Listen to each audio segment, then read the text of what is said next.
Poor audio damages meeting room productivity. It prevents you accessing AI productivity tools and will ultimately cost you money. So what is a microphone? Well, simply it's a device that captures sound and converts it into an electronic signal. Microphones will work at their best when they're close to the sound source, and that's why you see singers holding microphones close to their lips. Newsreaders will wear clothing-worn lavalier microphones, not dissimilar to the one I've got here, and stage presenters will have headsets. But in a conference room setting, the microphone systems need to do more than just capture the participant conversations.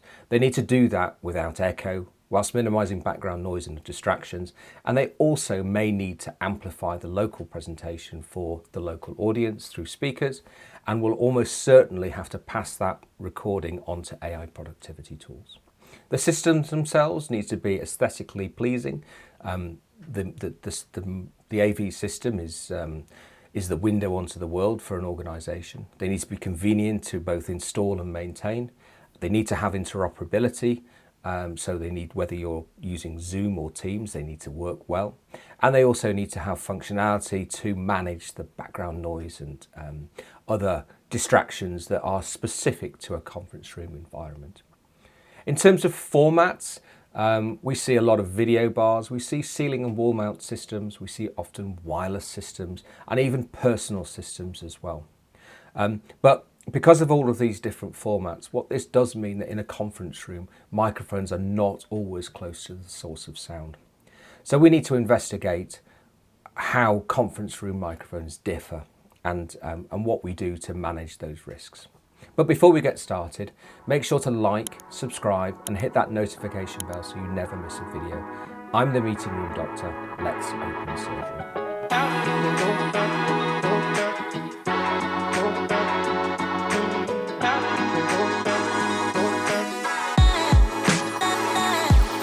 Before we talk about microphones, we must talk about the installation environment.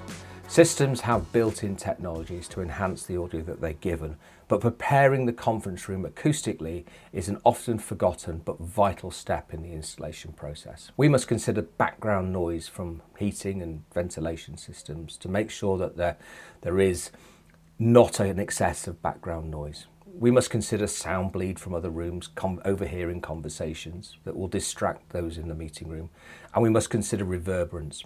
Now, reverberance is how sound bounces off surfaces in the room, creating an echo effect. Hard surfaces like glass, concrete and metal do not help with reverberance scores, and then we may need to consider treatments. The aim of looking at acoustics is to provide the best possible environment for microphones to work within. And if you're interested in a deep dive into acoustics in meeting rooms, check out our dedicated video. So what microphone technologies and formats do we see in conference rooms? Probably the most widely deployed are video bar systems. These are all-in-one camera, speaker and microphone units that sit typically underneath the display wall. Beamforming microphones are very, very common in this scenario, and that's within the casing of the system. You'll find 6 or 8 capsules, microphone capsules, that each are designed to pick up a particular area in front of the microphone unit. They lock onto the speaker, and then the rest of the microphones are sort of brought down in priority so that the speaker has priority and background noise, rustlings are cut out. So these are kind of the de facto choice within conference rooms. The advantages of a video bar system, they're really, really simple and conveniently packaged. And because of that, they're cost effective and easy to install. They generally have good interoperability, so they connect into the rest of the system using a USB cable. So it's very easy to connect it to whatever your vendor of choice is. And they're also really easy to specify. So you'll find that meeting room equipment vendors will design bars for specific room sizes.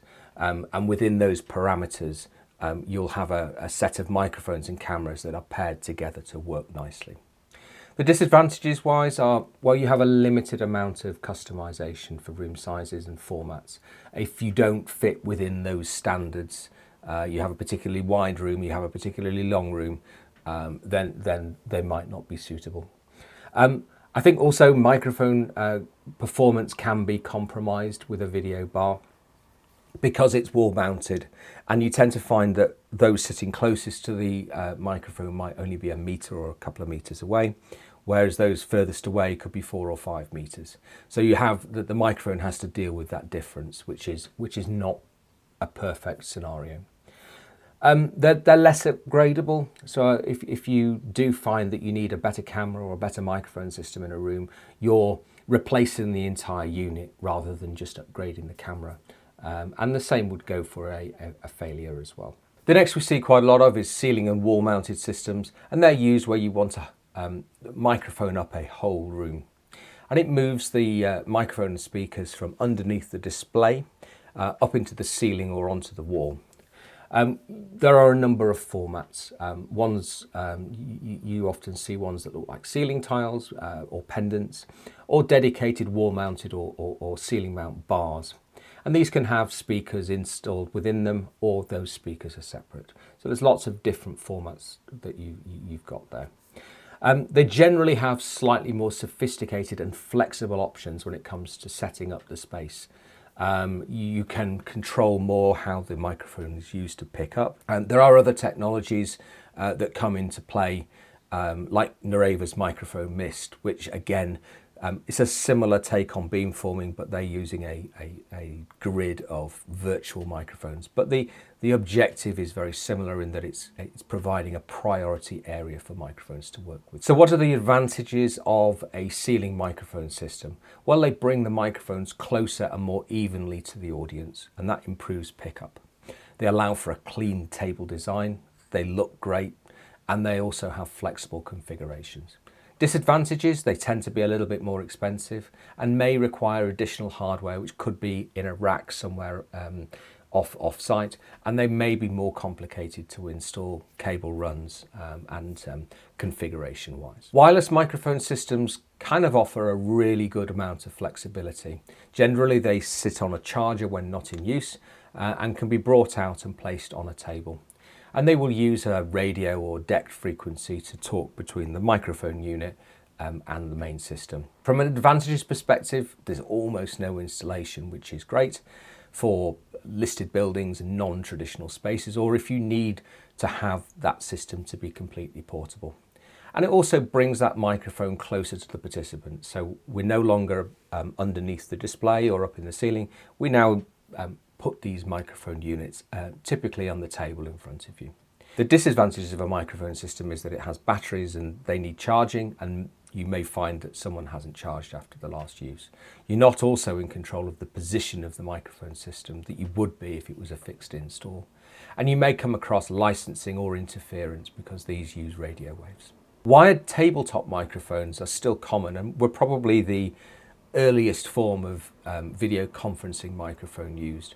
So these typically sit on the table in front of you and have a speaker and microphone module within them.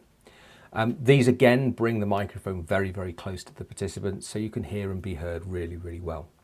They generally have a 360-degree pickup and often include a beam-forming microphone setup to be able to lock on to a particular segment of that room, which is great. Although cheaper ones do use just a basic omnidirectional microphone, which picks up everything in the room and passes it onto the system. What I like about the desktop systems is that you have easy access to volume controls and mute. But disadvantage is you have to cable to it, and it's generally then a fixed installation. They can look a little bit bulky and intrusive on smaller tables, and some people prefer to have nothing on the table, so it's free for notes and documents. Regardless of format, the most important part of a microphone's job is to deliver clear conversations to a conferencing system, which in turn then allows far-end participants to hear properly, giving an equitable experience. It also allows AI transcription tools to take that speech and turn it into text, which then can be used to create meeting minutes and follow-up actions, decision analysis and the like. Many systems have sophisticated processing built within them, either within the microphone unit itself or as a separate piece of hardware that may be in the rack. These digital signal processors do a number of things, but probably some of the highlights would be echo cancellation. And this is the notion of removing that sort of feedback loop that you get sometimes if you hold a microphone too close to the speaker. And it also prevents the speaker from hearing themselves back in their ear, which is often very distracting. They manage gain control, typically automatically. And this is great when you have a noisy speaker and a quiet speaker in the same room. And the far end need to be able to have that equalized so that they hear a consistent volume regardless of as to who is talking. Filtering and tuning, we talked a little bit about removing background noise. These processing systems will do that. They will also, so they will take care of heating and ventilation systems, potential traffic noise and paper rustling, keyboard clicks, or even sort of conversations from an adjoining room. Where the digital signal processor is dealing with slightly more complicated spaces, what they also can do is they can also manage the routing of the audio. So let's look at a divisible space, which is often seen in an office environment. So these might be a large 50-person room, but that 50-person room is set up for video conferencing, but is only used twice or 3 times a month. For the rest of the time, it's kind of too big to be used for small team meetings. So what construction teams do is they put in removable walls, which then turns that 50-person space into perhaps 2 or 3 smaller units. From an AV perspective, what we now then need to do is divide those microphone and speaker systems so that they're only picking up in those segments rather than the whole room. And digital signal processors will manage that switching and routing really, really nicely. And there's often control systems, which I won't go into hugely in this meeting, in this video, but there's a separate video on control systems that you can look after. But yeah, the control systems will manage the transition between an open configuration and those divided spaces. For years, we've had beamforming microphones, and these are capable of identifying and locking onto conversations in conference rooms. Microphones might have 6 or 8 capsules covering different sections of an audience pickup area. They are essentially location aware and able to act upon changes into a particular zone. Imagine if that data was shared with other systems in the AV ecosystem. Imagine if you could use that beam data and automatically decide how the system performs. Well, this is possible, and it's fast becoming a must-have in larger and flexible use spaces. So how does it work and what can we do? Audio pickup zones. There are some environments that need to give priority to certain areas. This might be a stage presentation where you need to prioritize the area of the stage, a teacher's desk in a classroom. In these environments, systems can be configured to prioritize quite granular locations within the room, excluding all the background distractions from the rest of the space and transmitting only the speech from that area. When the space is then opened up to questions, the rest of the area can be activated, if you like, and you'll be able to transmit the questions and the conversations there. So advanced systems can often identify these areas automatically, and they're ideal for those presentation spaces and executive briefings. Multi-camera switching allows multiple cameras to feed into one conference system. With multiple cameras, optimal camera shots can be used to ensure far-end participants get the best possible experience in a meeting. So they see eye contact, body language, almost as good as if they were in the meeting room itself. So some systems are able to manage multiple camera switching automatically, and some use location data passed from a microphone system to select an appropriate camera. They do this by communicating an active beam within the beamforming system and then locking onto that. So what do we recommend? Well, it kind of depends really on the audience and the flexibility you need. There is kind of no one size fits all. But from a microphone system perspective, in huddle rooms, well, these can be quite basic. They're typically 1 or 2 persons in the room. So you tend to see a small video bar or even a system with a desktop speakerphone. An omnidirectional pickup is fine, or perhaps a basic beamforming system. Small to medium rooms are very well served by the video bar market, but make sure you buy one that works with the room size and format that you have, because There are lots of different subsections of video bars. And we should look at beamforming microphones in these environments because you tend to have more people, so there's a more opportunity for background distractions. Larger spaces, well, if budget allows, a really good quality ceiling or wall mount system would be good, as they give a good overall performance in larger areas and a degree of flexibility. If you do consider camera switching in the future, they would have that capability, even if it's not for now. There are many things to consider when looking at your next meeting room upgrade. At Meeting Room Doctor, we know this and we want to help. Whilst our videos are helpful, sometimes you just want professional guidance dedicated to your project. Well, I'm pleased to introduce Meeting Room Doctor Surgery and Meeting Room Doctor on your team. Meeting Room Doctor Surgery provides professional AV consultancy for a fixed fee per room. This package includes a professional assessment of your display screen sizes using industry formulas and matched to the plans of your room. We conduct a comprehensive reverberance assessment to ensure the room doesn't echo and performs at its best. And if needed, we can recommend acoustic treatments too. We provide AV elevation templates, and these guide construction teams on the exact placement of hardware, services and cable routes, vital to ensure the correct performance and the highest quality look for your meeting room. We make hardware recommendations. This includes all elements: display screens, cameras, microphones, speakers, conferencing hardware, the whole solution. We can also recommend Meeting Room Doctor approved install contractors, should you not have one already. Lastly, our comprehensive companion guide gives a deep dive into AV technologies and helps you understand the theory behind our recommendations. Meeting Room Doctor on your team is more hands-on, and it's designed for companies refurbishing or relocating over a longer period of time. The clue's in the name really. On your team means that we become part of your team for the duration of your project. In addition to surgery items, we want to immerse ourselves into your project. We want to fully understand your objectives, and we want to meet your team and become part of your technology vision. Let us help you define what success looks like in your meeting rooms. And then to understand the plans, the usage, the budget requirements, and to recommend ultimately the technical solution that will meet this. We can even introduce you to our Meeting Room Doctor approved installers, or we can work with your existing partners. During the build, we often join weekly project calls and act as a bridge between internal teams and construction and technology people.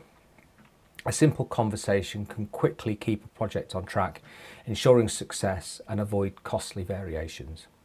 Upon completion, we can verify the installation just to check that it meets those success criteria that we set out before, and we can also recommend ongoing support, training and the documentation requirements to make sure that your system works for the long term.